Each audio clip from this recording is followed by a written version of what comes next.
Ο κυκλικός κόμβος είναι μια διασταύρωση. Αν βάλω ένα νόμισμα σε αυτήν την δροσή, έχουμε έναν κυκλικό κόμβο. Αλλά τώρα, πιστεύετε ότι αυτός ο κυκλικός κόμβος είναι μια διασταύρωση?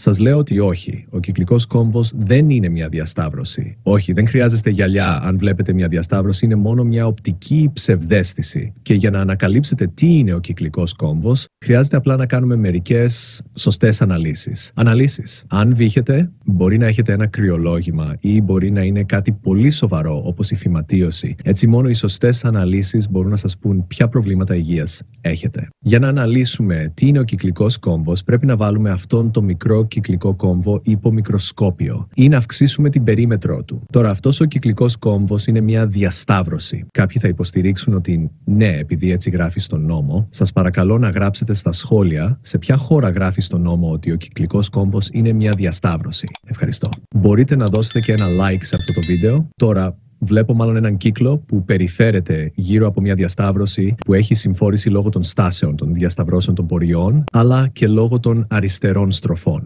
Αυτός ο μονόδρομος με κυκλική κίνηση είναι ένας κυρίως δρόμος με προτεραιότητα και έχει περισσότερες διασταυρώσεις με δευτερεύοντες δρόμους. Εδώ έχουμε μια διασταύρωση, τη διασταύρωση του δευτερεύοντος δρόμου με τον κυκλικό κόμβο. Όταν εισέρχεστε στον κυκλικό κόμβο, πρέπει να δώσετε προτεραιότητα στα οχήματα που ήδη βρίσκονται μέσα στον κυκλικό κόμβο. Στη συνέχεια, στην πρώτη έξοδο, έχουμε ένα δίκλαδο. Το δίκλαδο δεν είναι μια διασταύρωση, επειδή η μαθηματική, που είναι μια λογική και ακριβής επιστήμη, μας λέει ότι η διασταύρωση αναπαρίσταται από την κοινή σύνολο των σημείων δύο ευθειών, δύο επιφανειών ή όγκων ή τη συνολική κοινή στοιχεία δύο συνόλων.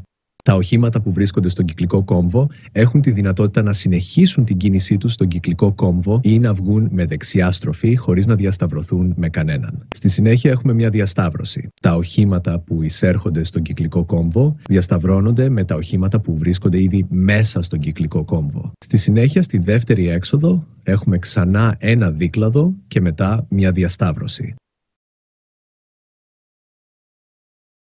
Η τρίτη έξοδος είναι επίσης ένα δίκλαδο και μετά έχουμε και πάλι μια διασταύρωση. Στη συνέχεια έχουμε την τέταρτη έξοδο και την τέταρτη διακλάδωση. Και έτσι φτάνουμε στο σημείο όπου ολοκληρώνουμε αυτό τον γύρο με την τέταρτη διασταύρωση ή την πρώτη από όπου ξεκινήσαμε. Τώρα, στείλτε αυτό το βίντεο στους φίλους σας για να δείτε αν γνωρίζουν τι είναι ο κυκλικός κόμβος. Στοιχηματίζω ότι όχι. Και αφού τελειώσετε με τη λίστα των φίλων σας, στείλτε αυτό το βίντεο στον δήμαρχο σας, στον βουλευτή ή στον σενατόρο σας για να τροποποιήσουν τον νόμο που παραβιάζει τους μαθηματικούς νόμους.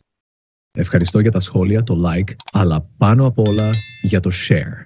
Μην κοιτάς πάνω, κοίταξε την οδική σήμανση.